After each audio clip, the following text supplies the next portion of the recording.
Isipin mo para sa may around 8,000 po na presyo nitong si Samsung Galaxy A16 5G, makakakuha na po tayo ng 5G na smartphone na merong AMOLED display at napakagandang software. Isa po yan sa pruweba na sobrang mahal po talaga ng mga smartphone nila Oppo, nila Realme, nila Vivo, nila Honor, saka po nila Huawei.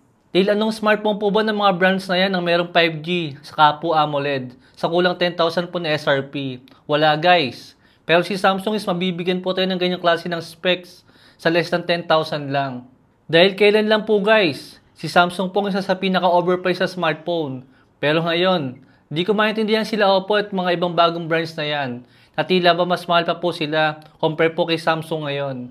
Alam ko hindi naman perfect ang Samsung Galaxy A16 5G. Dahil tulad nga po ni iPhone. Lahat po ng Samsung na smartphone, wala na po silang kasamang charger sa may box po nila mismo. Pero sa totoo lang guys, nagbibigay po si Samsung ng charger na nakaseparate nga lang po pagka bumili po tayo ng smartphone nila. Sadyang hindi lang po talaga kasama sa may box. Software po ang pinakamalaking selling point po ni Samsung guys. Dahil nga po ang One UI isa sa pinaka magandang software at pinaka-smooth na magagamit natin na Android skin po ngayon. Samahan pa po napakatagal na Android update. Dahil meron pong pangako na 6 years na security update at Android update dito po sa may Samsung Galaxy A16 5G. Sobrang tagal nun guys. At isa po yan sa dahilan kung bakit po napakamahal ang smartphone ni Samsung. Dahil nga po hindi natin makukuha yung ganyang klase ng software support kila Tecno, saka po kila Infinix, at sa ibang brand. Kahit pa sobrang ganda po ng mga hardware ng smartphone nila. Alam nyo po isang dahilan kung bakit po bumabagal ang mga lumang smartphone is dahil nga po napag-iwanan na yung kanilang mga software update at di na po nagkakaroon ng mga security update at Android update. Tapos yung mga application po ng mga ginagamit natin, pabigat na po ng pabigat. Kaya hindi na po nakakapagtaka yung ibang smartphone po nila Infinix saka po nila Tecno is minsan bumabagal na po at bumibilis ng malobat dahil nga po hindi na po sila nakaka-receive ng mga security update. Una kong napansin guys sa may Tecno po Vapor ko dati. G99 po yung processor nun. Pero nung habang ginagamit ko nga po yung smartphone na yun guys after po ng ilang buwan at nung umabot na nga po siya ng 1 taon mahigit, nakakapagtaka guys, bumibilis po siyang malobat kahit di ko po siya ginagamit. Isipin mo, G99 po yung smartphone na yon. Pero pagka kinumpare nyo po yung sa ibang G99 na smartphone din, di hamak na mas mabagal pa pong gamitin si Tecno po Vapor. Compare po sa ibang smartphone na meron same processor po niya.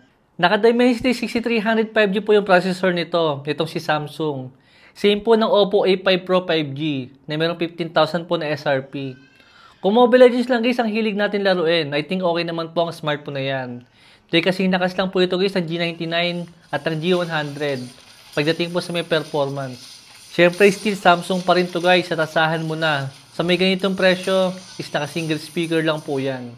Isang nakakatawa lang po sa may design ng smartphone na to is naka plastic frame lang po yan. Pero kung papansin nyo po yung frame natin dyan guys is para po siya naka metal frame. Napakaganda po niya guys at napaka-solid. Kahit naka-plastic lang yan. Saka itong selfie camera natin. Ibang forma niya compare sa ibang naka-third up notch.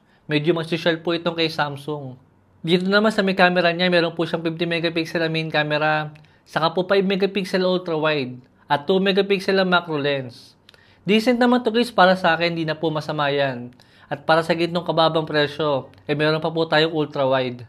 Dahil madalang po ang ultra-wide sa mga budget ng mga smartphone ngayon. Diyan po sa mga ilang sample picture natin. Decent lang po yan para sa akin, di po siya ganun kapangit at di po siya ganun kaganda. Pero kung camera po ang usapan, mas maganda po rito ang Tecno Camon 40. Actually, nakuha ko po yung smartphone na to ng 8.5 nung nakarang sale. Pero mas nagmura po siya nitong June 6 na sale.